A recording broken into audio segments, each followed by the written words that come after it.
arrive sur cette terre, on est des êtres merveilleux. D'ailleurs, les enfants le savent, ils sont en train de rire, hein, et puis petit à petit, on se dit, oh là là, il m'arrive des trucs pas sympas, et puis on s'aigrit un petit peu.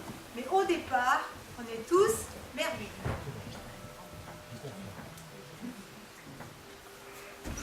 Alors voilà, et si on se disait que tout est possible, tout est possible, il n'y a que nous qui pourrions nous dire, ah ben moi je ne vais pas y arriver, on se met des bâtons dans les roues. En fait, si on veut vraiment et qu'on se donne les moyens, tout est possible. C'est juste notre mental qui peut mettre des barrières. Une fois qu'on envisage que peut-être c'est vrai, et qu'en se disant ben, je vais y arriver, ça peut peut-être mettre un petit peu de temps, et que tout est possible, eh bien ça vous ouvre un champ extraordinaire.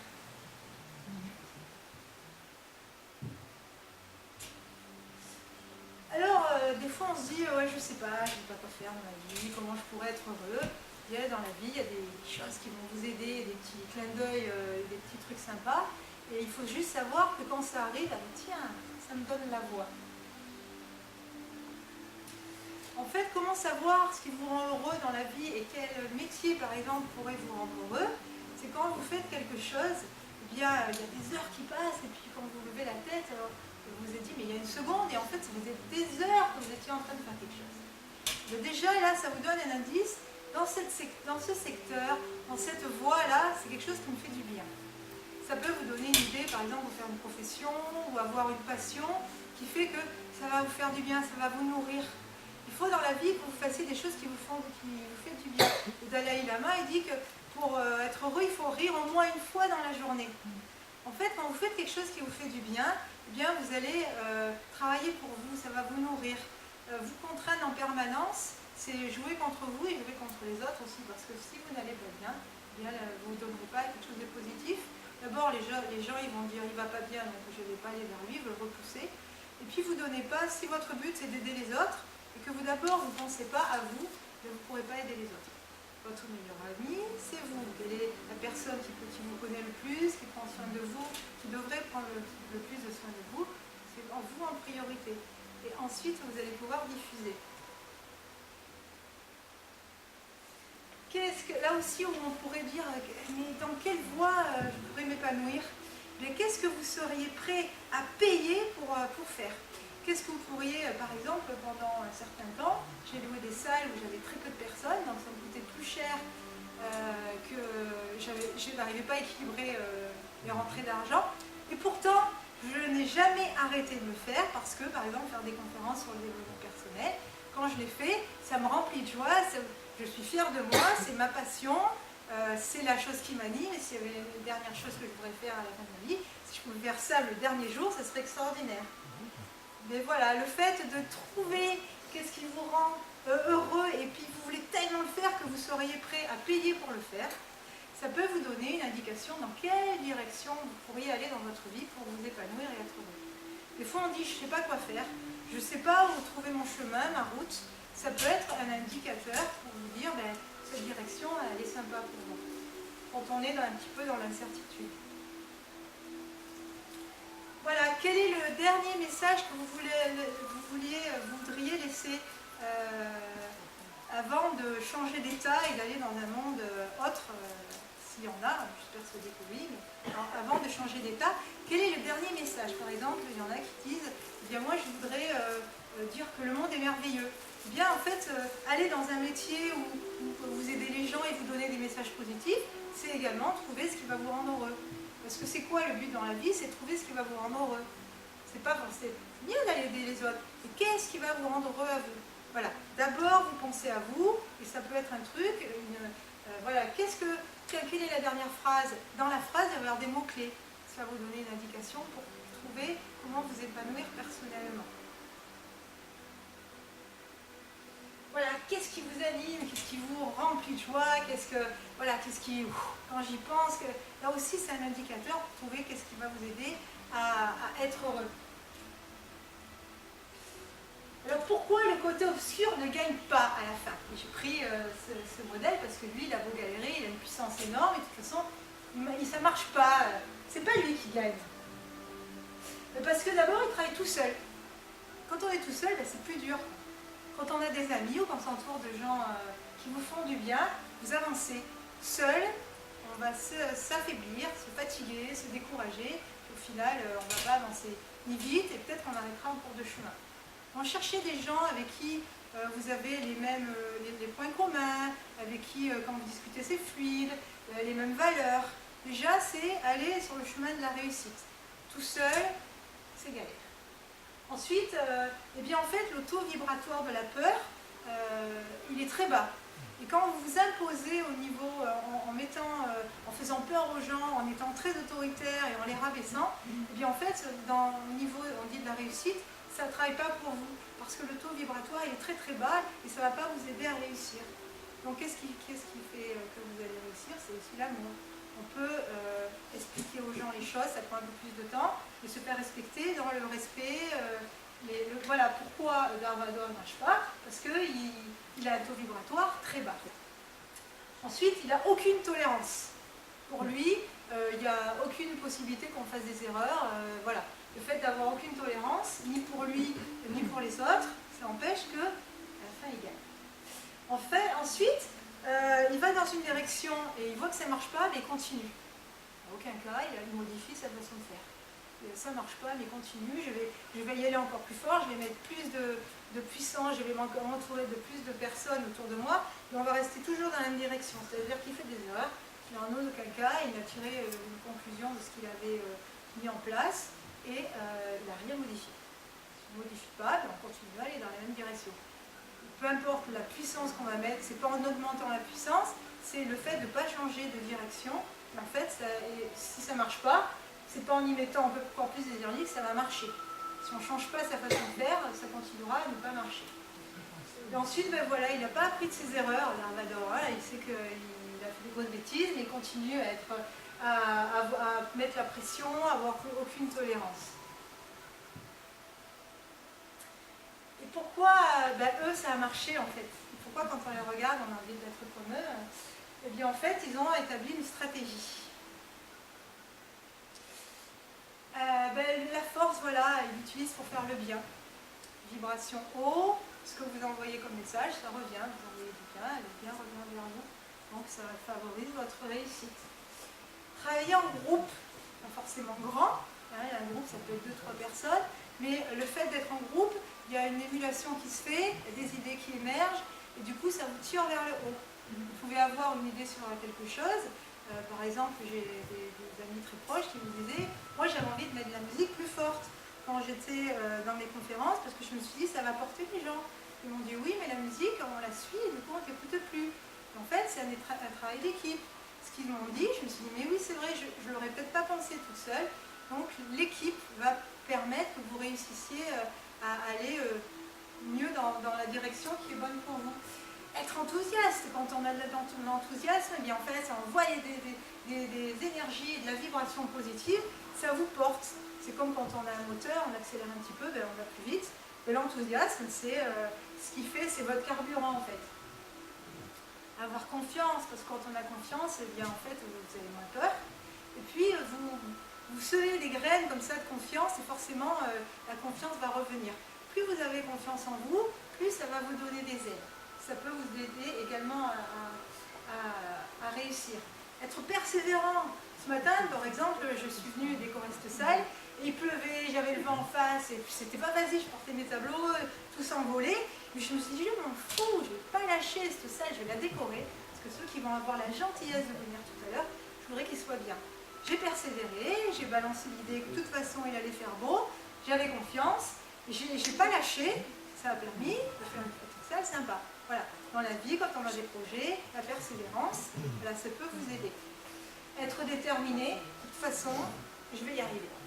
Ce matin, j'avais 2 personnes qui m'avaient réservé la salle. Et ensuite, après, quand je les ai rappelés à 17 h, ils m'ont dit qu'ils ne pourraient peut-être pas venir parce qu'il y avait des enfants qui c'était pas possible de les garder. Voilà, quand vous êtes arrivés, je n'avais que 2 personnes dans cette salle. Et je me dis, c'est pas grave. 2 personnes, c'est quand même merveilleux. Il y a des gens qui viennent me voir, c'est super. J'étais déterminée. C'est pas grave, il n'y aurait eu même qu'une personne, on l'aurait fait quand même et ça se serait très bien passé. Voilà, être déterminé, on a un objectif, on y va. Ensuite, pardonner, parce que se pardonner à soi-même, faire des erreurs. Être humble, se pardonner aux autres, personne n'est parfait. Et Quand on accepte de pardonner aussi, ben ça vous permet de ne pas rester bloqué, pas rester fermé. Ça vous propulse aussi vers la réussite. Quand ça ne marche pas, une situation, eh bien pourquoi pas modifier un petit peu, recadrer. Voilà, Darvador, il va toujours dans la même direction, il va finir par mourir, mais sa vie, elle n'est pas cool, quoi. Alors que quand on modifie, ça ne marche pas. Ben, pourquoi ça ne marche pas? C'est pas que je change, que j'arrête d'être persévérant ou déterminé, c'est juste que je prends conscience de ce qui se passe. Ok, ça ne marche pas bien, qu'est-ce que je pourrais changer? Hop, je modifie, et du coup, ça me permet de réussir également. Avoir la passion également, comme l'enthousiasme, c'est quand on fait quelque chose qu'on aime, de toute façon, c'est naturel. Et ça vous aide, quoi. D'où faire un métier qu'on aime, ou alors, si on ne peut pas, parce que ça ne gagne pas et qu'on ne peut pas déroger à ça, avoir une passion à côté.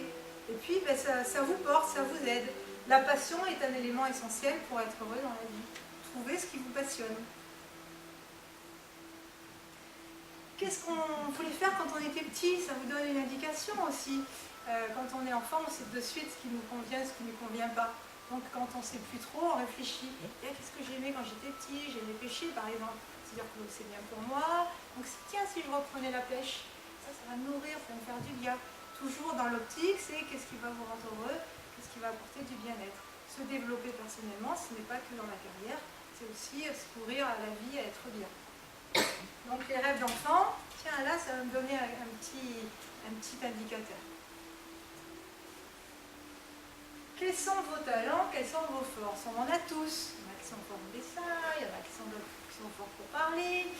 Parfois on dit oh, je suis super timide. Et bien parfois ça ne veut pas dire que vous n'êtes pas fort pour parler, c'est que juste vous vous êtes bloqué un petit peu. Mais on a tous des talents, tout le monde. Quand je disais on est tous merveilleux, c'est qu'il ne faut pas écouter les gens qui vous ont beaucoup dénigré. Parfois on écoute les choses et les gens qui sont jaloux, soit qui sont tellement malheureux qu'ils veulent vous rabaisser, eh bien sachez que vous avez tous des forces, tous des talents dans un domaine et qu'avoir confiance et puis chercher et valoriser ça, ça peut vous aider également à vous développer personnellement, à être heureux.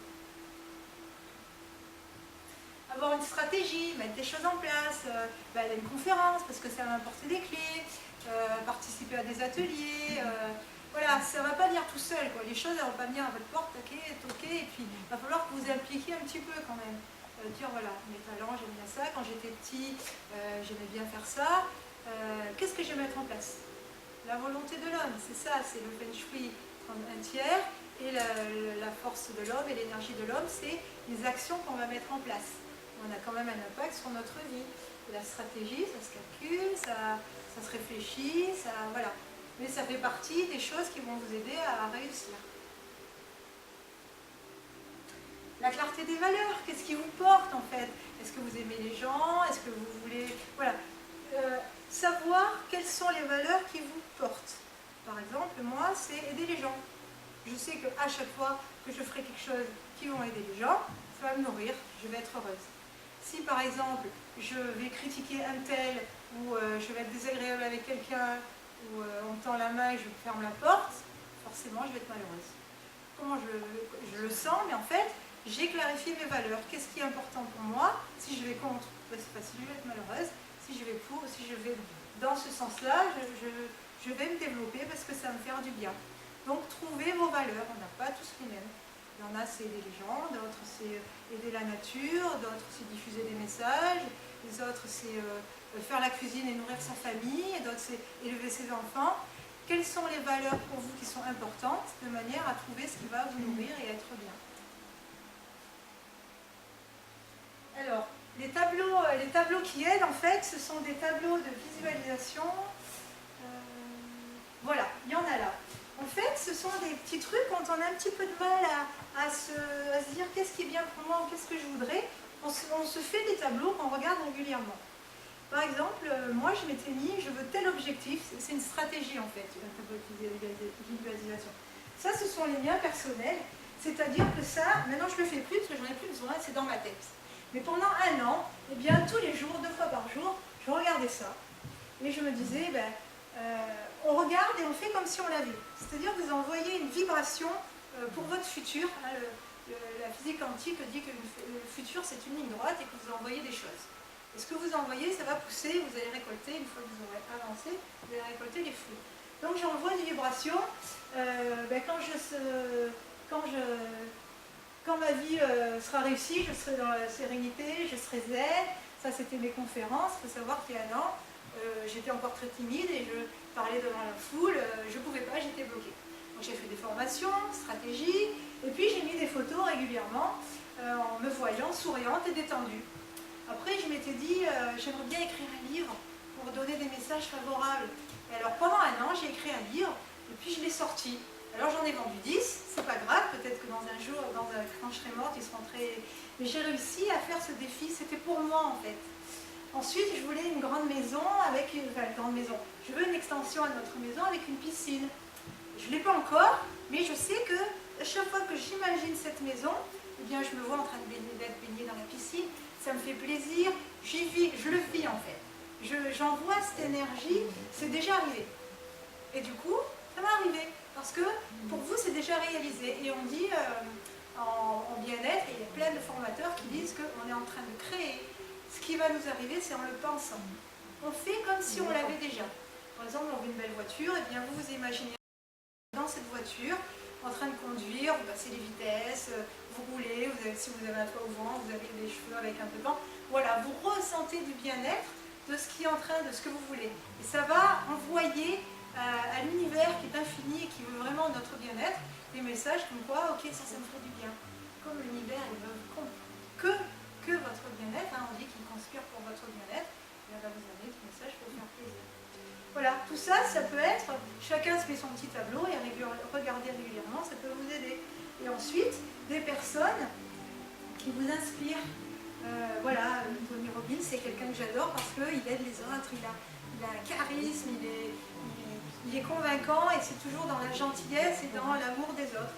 Donc j'ai beaucoup regardé ce monsieur, j'ai beaucoup regardé des vidéos, stratégie, et je me suis nourrie de ça. Et puis il y a des gens là-dedans qui m'ont porté et je me suis dit que je voudrais être comme eux. Et puis ce petit oiseau là, ça m'aidait que quand j'étais triste ou que je me disais mais je paye mes salles, ça me coûte super cher et j'ai pas grand monde. Et bien, en fait ce petit oiseau là il pleut. Et après la pluie s'arrête, il s'envole et il est super bien. Donc à un moment T, la vie elle est compliquée, mais à un moment donné, voilà, il ne faut pas abandonner parce que c'est pas tout le temps galère la vie, c'est pas vrai. Il y a des moments où c'est dur et puis après ça va mieux. Et tout ça, ça m'aidait à me nourrir de ce que je voulais faire vraiment. J'avais trouvé mes valeurs, j'avais trouvé ma stratégie, j'avais mes convictions, et je savais que c'était ça que je voulais faire. Et quand mon moral y baissait, je regardais ça, et du coup, je me nourrissais en fait. Ça m'a aidé à ne pas lâcher mon rêve. Et ça m'a permis d'être heureuse dans ma vie, de me dire ce que je fais, ça me porte, c'est bien, je fais du bien aux gens, je suis épanouie, je suis dans la réussite personnelle. Voilà, prendre de bonnes habitudes. Parce que si on se nourrit mal, ou on se couche tard, ou qu'on regarde la télé à pas d'heure, enfin, ça dépend des gens. Avoir une vie saine, ça peut vous aider à aussi à vous développer personnellement. Si on n'a pas une vie équilibrée et chacun son équilibre, eh bien on ne pourra pas être performant dans ce qu'on veut faire. Il faut un minimum quand même, voilà, ça fait partie des stratégies. Le fait d'avoir de bonnes habitudes, ça vous permet d'aller loin, longtemps et donne ce ménage, sa monture. Trouvez votre modèle, moi c'est Tony Robbins entre autres. Pourquoi? Parce que quand vous admirez quelqu'un, eh bien en fait, la personne que vous admirez, c'est votre miroir. Vous êtes comme cette personne. Des fois on se dit, je peux pas parler, je suis super timide et tout. En fait, ce que vous voyez, ce que vous admirez dans la personne, c'est vous. Vous n'admirez pas une personne par hasard. Puis on n'admire pas tous les mêmes personnes. Et si vous trouvez dans une... On ne peut pas aussi également aimer la totalité de la personne, mais les traits de caractère, ça veut dire que ça chez vous, c'est encore en sommeil peut-être, ça demande juste à s'ouvrir. Une fois que vous allez l'exploiter, ça va être merveilleux. Donc le fait de dire des fois qu'est-ce que je voudrais faire, cherchez qui vous admirez. Et bien là, ça va vous donner ce que vous êtes en fait. Vous êtes ça, vous ne savez pas, vous devez l'être. Donc si vous l'admirez, vous êtes capable de le faire. Trouvez votre pourquoi vous voulez faire les choses, c'est aussi dans les valeurs. Et ça peut donner de la force aussi parfois quand on baisse les bras. Par exemple, élever sa famille, c'est dur quand on est maman ou papa, on est fatigué, le soir on rentre, Mais pourquoi vous allez continuer à donner, à élever vos enfants? Pourquoi quand ils vont pleurer, vous allez vous lever? Pourquoi quand ils auront envie de câlin, vous allez juste aller vous coucher, vous allez quand même les serrer dans vos bras? Et pourquoi? C'est parce que vous voulez élever vos enfants, qu'ils soient pleins d'amour, que ça devienne des personnes indépendantes. C'est ça le pourquoi. Et quand on a trouvé le pourquoi aux choses, le jour où vous allez avoir une baisse de morale, vous vous souviendrez de pourquoi je le fais. Ouais, ce pourquoi il est super important, ouais, je vais continuer à le faire. Trouver le pourquoi des choses, ça vous donne l'énergie de voir au-delà de ce qui peut vous arrêter sur le moment. Donc quand on fait quelque chose, c'est vraiment avoir la passion de ça, être dans vos valeurs. Et le pourquoi je le fais peut vous aider à ne pas baisser les bras quand vous êtes un peu moins plein d'énergie. Ensuite, demander, parce que des fois on n'ose pas demander. Par exemple, hier j'étais à notre atelier et puis j'avais un gros truc à porter. J'arrivais pas toute seule, il y avait une bande de jeunes là qui étaient très gentils, mais c'était un peu bruyant. Et je me suis dit, je vais pas y arriver tout seul, mais je ne vais pas leur demander parce qu'ils vont me prendre pour des croulants, ils vont se foutre de ma tête. Puis au bout d'un moment, j'ai dit, ouais, je vais quand même demander. J'ai été demander, est-ce que s'il vous plaît, vous pourriez aller m'aider? Ah, mais oui, on vient et tout. Ils m'ont aidé à porter le truc. Ils m'ont dit, s'il y a besoin d'autre chose, surtout n'hésitez pas. Le fait d'oser demander, d'abord, ça va faire plaisir à l'autre s'il est prêt à vous aider, et ça va vous permettre de réussir. Se mettre des blocages en disant je ne demande pas, il y a 50% des chances peut-être pour que ça ne vous aide pas à aller vers votre objectif. Voilà, passer le cap, ne pas avoir peur, demander, ça se trouve on se dit ouais celui-là il ne me plaît pas trop, il est nul, en fait on s'est fait une idée, c'est n'importe quoi, on va lui demander de l'aide, ça se trouve il va dire oui bien sûr. Donc oser demander, ne pas avoir peur. Demander c'est aussi créer une cohésion entre les êtres humains parce qu'on est tous liés. Si je fais du mal à un tel, forcément le mal il va revenir parce qu'on est tous en vibration, on est tous connectés. Et oser demander, voilà. Qu'est-ce qu'on a à perdre? Le pire c'est un non, et si on ne demande pas, on n'avait déjà pas le non. Donc voilà. Il y a au moins 50% des chances pour qu'on ait un oui, et on va créer des liens, ça va vous faire plaisir, vous vous réconcilier avec les hommes, parce que parfois on dit, moi je préfère être avec les animaux qu'avec les êtres humains, eh bien c'est pas normal. Parce que les êtres humains sont merveilleux au départ, puisqu'on se met soi-même des blocages et on n'ose pas demander. Donc demander, ne pas croire que l'autre il est nul parce qu'il fait une tête pas terrible, peut-être qu'il fait une tête pas terrible, parce qu'il a d'autres soucis, que ça n'a aucun rapport avec nous. Donc je demande pour pouvoir recevoir. Si je ne demande rien, c'est sûr que je recevrai sûrement rien.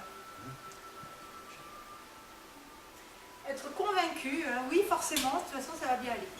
Quand on est convaincu, on envoie des bonnes vibrations et il y a de grandes chances pour que votre conviction draine ce qui est autour de vous. Des fois, si vous êtes hésitant, vous allez envoyer un message.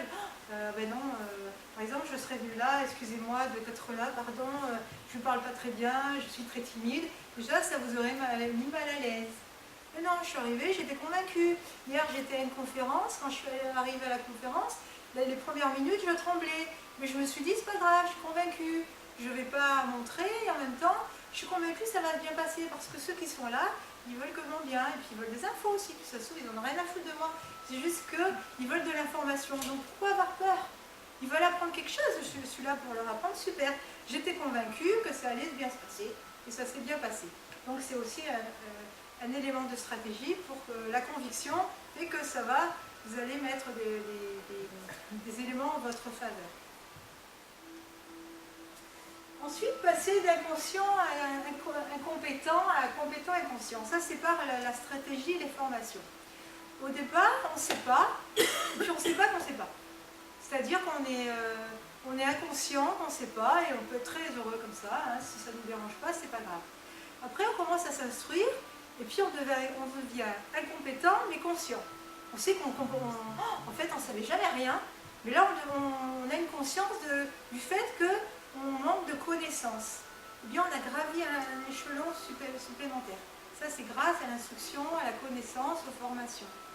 Ensuite, on passe à l'étape « je suis compétent » et « je suis conscient de ma compétence ». Troisième niveau, c'est pas mal, mais il faut continuer à pratiquer pour atteindre le dernier niveau. Donc les formations permanentes, c'est extraordinaire, parce qu'ensuite, vous devenez compétent inconscient, c'est-à-dire que vous faites naturellement les choses, vous n'avez même plus la conscience, c'est-à-dire que ça se fait tout seul. Et comment on arrive à ce stade-là? C'est en vous formant de façon permanente, à se dire maintenant je sais, j'arrête. Continuez à vous informer, à aller à des conférences, à lire, à écouter, à trouver d'autres voies pour votre bien-être. Ça participe à votre développement personnel et ça roule tout seul en fait. Voilà, en fait, quand vous faites quelque chose, il vient toujours donner un peu plus que ce qu'on attendait. Et du coup, ça envoie également une vibration qui va vous revenir et qui va être extraordinaire. Donc c'est la cerise sur le gâteau. C'est toujours quand vous faites quelque chose, faire un petit peu plus. Un petit peu plus que ce qui était prévu. Et du coup, l'autre qui reçoit, il est ah, c'est génial quoi. Et ben ça va participer à ce qui va vous revenir, va être assez extraordinaire en fait. C'est envoyer dans mon futur des choses qui sont très jolies qui vont revenir. Des fois ça met du temps, mais le fait de donner toujours un petit peu plus, ça augmente le taux de vibration et de jolies choses qui vont revenir vers vous. S'entourer de personnes qu'on aime, qui vous font du bien. Si vous êtes entouré de gens tristes, au bout d'un moment, vous allez être triste, même si vous êtes en tout. Par exemple, il y a eu une étude, il y a des personnes qui ont été dans une même pièce, qui au départ était très positive, dans une même pièce pendant un mois avec des gens que déprimés. Et bien, cette personne, au départ, était tellement motivée, petit à petit, elle est venue déprimée aussi. Donc, vous êtes ce que vous côtoyez. Vous côtoyez des gens tristes, vous serez triste. Vous côtoyez des gens dynamiques et qui sont dans les mêmes valeurs, vous allez rester dans ce... Donc, c'est très important, regardez ce qui vous entoure. Voilà, ça a une influence sur votre vie. Voilà, oui, je suis merveilleux, j'assume. Et alors, là qui seront jaloux, on s'en fout, hein. C'est j'assume ce que je suis. Je suis grand, je suis gros, je suis gros, je suis petit, on s'en fout, on a tous une valeur. Et j'assume ce que je suis, je n'ai pas besoin d'être ce qu'on attend de moi. J'assume. Hier, j'étais à ma conférence, je l'ai fait pieds nus. Il y en a qui m'ont dit ah, t'es pieds nus, t'es comme chez toi. Mais j'étais à l'aise d'être pieds nus. J'ai fait ma conférence, ça s'est très bien passé. J'ai assumé. Je n'ai pas de compte à rendre, je n'ai pas à me justifier. J'assume ce que je suis, je ne fais de mal à personne. Voilà, assumez votre complétude, ce que vous êtes en fait. C'est ça qui est bien. Parce que du coup, vous allez envoyer aussi un message qu'eux-mêmes, ils peuvent être plus doux avec eux, c'est-à-dire qu'ils peuvent être comme ils ne sont pas obligés de rentrer dans un cadre. Assumer la capacité, voilà, à être merveilleux, à être ce qu'on est, tout simplement. La frustration, il faut savoir aussi que c'est un élément de votre vie qui arrive fréquemment. Eh bien, le fait de la gérer, ça peut vous aider aussi à avancer parce que dans la vie, on n'a pas tout ce qu'on veut tout le temps au moment T. Et que savoir attendre, par exemple, je veux une belle piscine et je ne l'ai pas encore, mais c'est pas grave, je l'aurai. Eh bien, ça vous évite d'être malheureux. Je pourrais me dire aussi, punaise, je n'ai pas cette piscine, c'est pas juste. Pourquoi je ne l'ai pas? Ben non, c'est frustrant, mais c'est pas grave, je l'aurai à un moment donné. Quand elle va arriver, je vais être super contente en fait. Ça peut être dans... voilà, il y a plein de niveaux de frustration. L'accepter, c'est comme les enfants, quand on les élève, ils n'ont pas tout de suite. Aujourd'hui, tu as eu la tablette pendant un quart d'heure, tu ne l'auras pas pendant une demi-heure parce que ça fait trop. Il est frustré, mais ça va le préparer à ce qui va se passer dans la vie pour plus tard. Il n'a pas tout le temps. Donc accepter la frustration, ça vous aide à être plus fort aussi. Voilà. D'une part, plus tard, quand je l'aurai, je serai super contente. Et puis, on n'a pas tout le temps, ce qui est normal. Il ne faut pas craindre les refus parce qu'il y en aura tout le temps. Et c'est pas parce qu'on vous refuse quelque chose que c'est contre vous, en fait. Peut-être que quand vous demandez... quel exemple je pourrais... un service à quelqu'un qui ne peut pas, c'est parce que vous êtes nul ou que vous n'avez pas envie, c'est qu'à ce moment-là, ça n'a pas pu se faire. Ou à demander de l'aide à quelqu'un, il ne peut pas vous aider, ben maintenant je ne demanderai plus de l'aide à personne. Vous luttez contre vous en fait. Voilà, le refus, c'est pas contre vous, c'est qu'à ce moment-là, les choses n'étaient pas combinées pour ça. Voilà, bien se dire, j'ai eu un refus, ça ne remet pas en cause ce que je suis. C'est qu'à ce moment-là, ça ne devait pas se faire. Voilà. Et ne pas avoir peur, c'est-à-dire que ne pas accepter le refus, ça veut dire que vous ne demandez jamais rien, parce que j'ai peur d'un non. Et le fait d'avoir peur d'un non, ça vous empêchera d'avoir des oui après. Donc, il y aura peut-être un refus, oui, je l'accepte, il y en a un, c'est pas grave. Et là, c'était non, peut-être qu'un jour, ça sera oui. Mais ne pas faire les choses parce que vous avez peur du refus, ça vous ferme et ça vous empêche d'avoir des opportunités par la suite. Les chances décalées, et puis voilà, c'est comme les poupées russes. Les choses positives qui peuvent arriver dans votre vie, en fait, c'est une chose en amène une autre, et puis une autre, et puis une autre, et puis une autre. Et puis parfois, on a quelque chose qui arrive qui n'est pas sympa dans notre vie. Par exemple, on perd son emploi, j'ai cet exemple-là, mais il y en a plein d'autres. Oh là là, j'ai perdu mon emploi, ma vie, elle est nulle et tout. Mais peut-être que le fait d'avoir perdu votre emploi, on appelle ça la chance décalée, eh bien, ça va vous permettre d'avoir une autre formation ou de rencontrer d'autres personnes parce qu'avant vous étiez tellement occupé dans ce que vous faisiez que vous ne voyiez pas autre chose. Parfois, quelque chose de négatif, derrière il va y avoir plein de trucs positifs. Donc pas se bloquer et accepter ce qui vous arrive parce que la chance décalée, voilà, elle ne se voit pas de suite en fait. Mais il y a sûrement quelque chose, rien ne se fait par hasard, il y a sûrement quelque chose derrière. Nos peurs sont un indicateur parce que parfois, quand vous avez très très peur de quelque chose, ça veut dire que derrière ça, il y a un truc essentiel pour vous. Par exemple, j'ai peur d'aller parler c'est un jeune homme qui a très très peur d'aller parler à cette jeune fille. Et bien en fait, il y a un enjeu énorme. Il va aller parler à cette jeune fille, peut-être que c'est la femme de sa vie. Alors que s'il n'a eu aucune peur à aller vers cette jeune femme, ça veut dire qu'elle n'engendrait rien de particulier. Donc quand on a une peur, il faut regarder, il faut se dire que c'est un coup de projecteur. Tiens, j'ai peur d'aller, moi quand j'avais vraiment peur de prendre la parole, j'ai été au-delà de cette peur, j'ai mis des stratégies, et j'ai découvert que derrière ça, il y avait un gros soleil, il y avait quelque chose qui me portait. Une peur peut être un indicateur de ce qui va être important dans votre vie pour vous. Ça peut être un petit déclic en fait. Avec des niveaux de peur, évidemment, c'est pas en allant se jeter... voilà, il faut quand même être rationnel. Mais la sensation, oh, j'ai super peur de faire ça, peut-être qu'il y a vraiment quelque chose de très intéressant à développer pour vous. Parce que derrière ça, ça va être énorme, ce que vous allez découvrir. Passer à l'action. Si vous, à un moment donné, vous ne passez pas à l'action, il ne se passera rien. Hein. Donc, à un moment donné, il va falloir vous faire un petit peu violence et y aller. Entrer dans voilà, le fait de vous mettre en mouvement, d'agir, ça va vous permettre également de vous développer. Je fais quelque chose, je l'assume. J'ai engendré une réaction chez quelqu'un, ça lui a fait par exemple de la peine, j'assume, je ne dis pas c'est pas ma faute. On est humble, on est gentil avec soi-même, on n'est que des êtres humains, on est capable de faire des erreurs. Alors quand j'ai fait quelque chose de pas bien, ben, j'assume, je vais m'excuser. Mais le fait de vouloir s'échapper, ça ne vous aidera pas à être fier de vous et ça lutte contre le développement personnel. J'assume ce que j'ai fait, j'essaye de réparer, on est des êtres humains, c'est pas grave, mais je prends la responsabilité de ce qui m'arrive, ce n'est pas la faute des autres, c'est ce que mes actions ont engendré.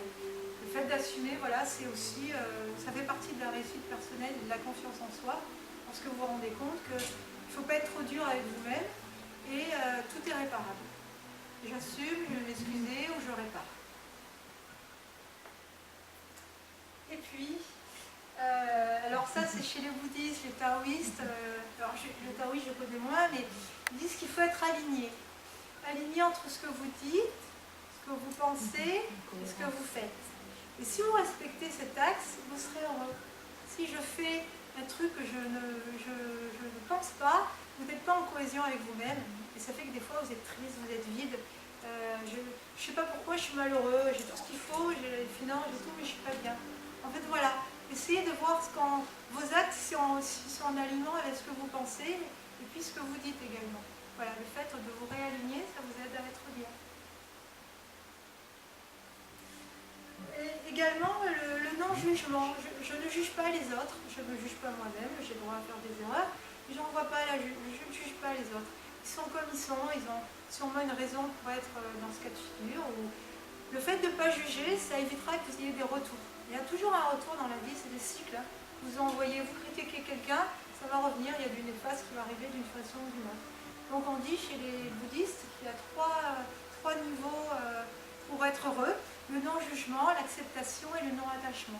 Eh bien, le non-jugement, voilà, c'est très important pour être heureux. C'est difficile, des fois on a envie de critiquer, et des fois j'ai envie de dire un truc et hop, je ferme ma bouche, je ne dis rien. Ça reste dans ma tête, et puis après je me dis, c'est vrai, la personne est comme ça, peu importe, je ne juge pas. Ensuite, l'acceptation de ce qui vous arrive, parce que là encore, la chance décalée, aujourd'hui il m'arrive un truc pas super, mais il y a peut-être quelque chose de bien qui va arriver derrière. J'accepte, c'est une raison d'être. Ça ne fait pas forcément plaisir, mais le fait d'accepter, vous ne fermez pas, vous ne bloquez pas tout. J'accepte, je m'ouvre. Et comme ça, il y a quand même des trucs qui vont arriver. Et le non-attachement. Alors le non-attachement, ce n'est pas aux personnes, c'est aux biens que vous avez. Et si un jour vous les perdez, vous ne perdrez pas le fait que vous soyez merveilleux. Là, on est sans rien, on repartira, on n'emportera rien avec nous. Le merveilleux de votre vie, c'est vous. Et puis, grâce à votre travail, vous arrivez à avoir des biens matériels, et ça, c'est merveilleux. On en jouit, on en profite, c'est génial. Mais si j'avais rien, eh bien, les gens, ils m'aimeraient quand même pour ce que je suis. Je ne suis pas aimée parce que j'ai une belle voiture, j'ai beaucoup d'argent, j'ai une belle maison. Je suis aimée parce que j'ai des valeurs. Et comment je les ai connues, c'est parce que je suis alignée. Voilà, le non-attachement, hein, c'est pas, je ne m'attache pas aux gens, je ne m'attache pas aux biens qui m'entourent, parce que même si je ne les avais pas, je suis quand même quelqu'un d'extraordinaire. On ne peut pas se remplir si on est plein. C'est-à-dire que vous ne pourrez pas remplir un verre d'eau et mettre encore de l'eau si le verre est plein. Comment on fait pour se vider? Eh bien, on trouve des activités qui vous apaisent, qui vous posent. Par exemple, moi, je suis quelqu'un de très actif, et si je vais tout le temps dans l'action, eh bien, je ne peux rien, j'entends pas ce qu'on me dit. Alors, de temps en temps, moi, une fois dans la journée, je me pose, j'écoute ma respiration. C'est une façon pour moi de mettre une façon pour me poser. On trouve chacun la sienne. C'est-à-dire que je me pose, j'inspire, je réfléchis à ce que je fais, l'air me circule, je me pose. Dans le moment présent, et puis voilà, je me vide. J'évite de regarder par exemple à la télé des émissions qui ne m'apportent rien. Je ne me remplis pas de choses qui ne me remplissent pas, de choses jolies. Et puis de temps en temps, voilà, j'accepte de me poser. Je ne fais rien. C'est très difficile pour moi parce que je suis quelqu'un qui est beaucoup dans l'action, mais je m'oblige à ne rien faire. Et il y a des choses qui partent. Et comme ça, en m'étant vidée, je peux après avoir d'autres choses qui vont rentrer. J'élimine toutes les infos qui étaient négatives. Par exemple, j'évite d'écouter les infos parce qu'il y a beaucoup de choses qui sont très tristes. Il y a des accidents partout, des meurtres, Voilà, je ne reçois pas ça. Et quand c'est rentré, je les enlève. Voilà, je me vide. Acceptez de vous vider des choses qui ne vous font pas du bien pour que vous puissiez avoir la place, trouver une activité, un sport, un art martial, faire du jardinage, quelque chose que quand vous le faites, vous êtes vraiment que dedans. Il n'y a rien, le mental il s'est posé, vous pensez qu'à ça. Et ça vous permet de vous vider. Et puis comme ça, vous pouvez en recevoir après du positif. Si on est tout le temps dans je me remplis, je remplis des choses qui ne me font pas du bien, je suis tout le temps dans l'action, eh bien vous ne pourrez pas vous remplir de choses favorables. Donc trouvez une activité, quelque chose qui vous passionne et qui vous pose. Voilà, vous sentir respirer, ça peut être une aide. Hein. Alors on dit qu'il y a de la méditation, je ne sais plus comment elle s'appelle d'ailleurs, c'est de la méditation conscience. Pleine conscience. Merci beaucoup. Voilà, par exemple là je suis en train de marcher, je sens le sol sous mes pas, je sens mes mains, il y a du froid, il y a de l'air qui passe, je ressens ce qu'il y a. Voilà, je suis vraiment dans le moment présent. Je ne pense plus à mon passé, parce que le passé n'a plus aucun impact, sauf celui que je viens lui donner. Si ça m'embête, c'est juste moi qui lui donne un impact, lui il est passé, c'est fini. Je ne pense pas au futur parce qu'il n'est pas encore là, donc la seule chose qui peut avoir un impact, c'est le fait que moi je me fasse peur avec ce futur-là. Mais il n'existe pas encore. Le seul moment qui existe vraiment, c'est maintenant. Donc en fait, être dans le moment présent, c'est vous donner toutes les clés pour pouvoir avoir un impact sur ce qui vous arrive. C'est le seul moment où tout se décide. Donc avoir une conscience que c'est dans le moment présent que ça se passe, ça peut, par exemple, quand vous êtes très en colère, vous dire, oui, là, je vais prendre du recul, je suis très en colère, qu'est-ce qui m'arrive? Je crie, comme si vous vous regardiez un petit peu, je crie, c'est nul en fait. Puis en plus, je veux faire passer un message à quelqu'un, et je suis en train de lui marteler des mots en criant, ça ne sert à rien. Donc je prends un petit peu de recul, je respire, pouf, tout s'apaise. La colère, l'émotion, elle ne prend plus dessus sur moi, je reprends la maîtrise de ma vie, maîtrise, j'aime pas trop le terme, mais je reprends les rênes, et du coup, je suis dans le moment présent. C'est ça un petit peu l'idée, c'est je reprends, c'est moi qui gère ma vie, c'est pas mes émotions, c'est pas les éléments extérieurs. commence et on se sentant bien présent dans maintenant. C'est le seul moment qui existe vraiment. Et puis être son meilleur ami, voilà. Je m'aime parce que je suis, voilà, j'ai des défauts, j'ai des qualités, mais si vous ne vous aimez pas, pourquoi les autres vous aimeraient en fait? Donc si le but c'est d'être aimé aussi des autres, donc être clément avec vous-même, ne pas vous juger trop. Et puis voilà, vraiment c'est être votre meilleur ami, c'est un élément clé. Des fois on veut aider les autres, et on se fait passer bien après. C'est l'essentiel, c'est d'abord être votre meilleur ami, vous aimer. Parfois il y a des éléments, des petites choses qui peuvent aider, on se regarde dans la glace et vous envoie les messages, je m'aime, tu es merveilleux.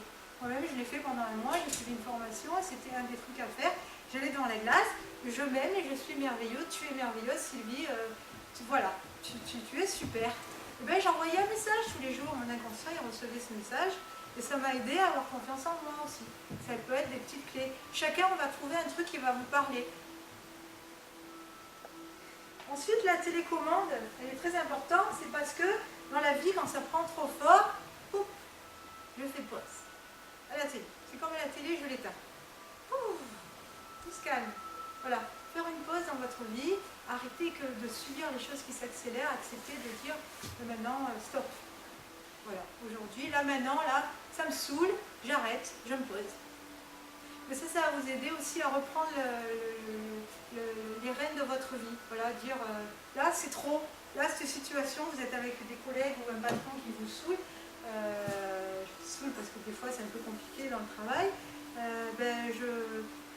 stop quoi.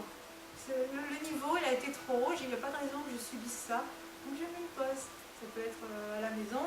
Là vraiment, là, les enfants, c'est trop. Donc, ok, vous restez là. Moi, je vais faire un tour où pendant 5 minutes, vous m'oubliez.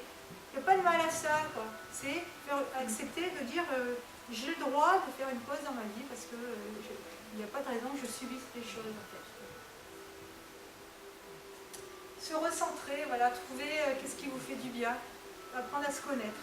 Se recentrer, c'est aller, pourquoi pas, faire du tai chi ou trouver ce qui va vous faire du bien pour vous nourrir. Planter des graines, alors tout à l'heure j'ai parlé de physique quantique, Einstein nous disait que le futur, c'était comme si on voyait une ligne droite, et que quand vous envoyez des graines de confiance, de j'y crois, d'optimisme, de gentillesse, tout ça c'est des graines qui vont se planter sur votre chemin, et puis quand vous allez avancer dans votre vie, ça va germer et vous allez ramasser les fruits que vous avez envoyés. Donc vous plantez du mauvais, vous allez récolter du mauvais, et vous envoyez du bon, vous allez recevoir du bon.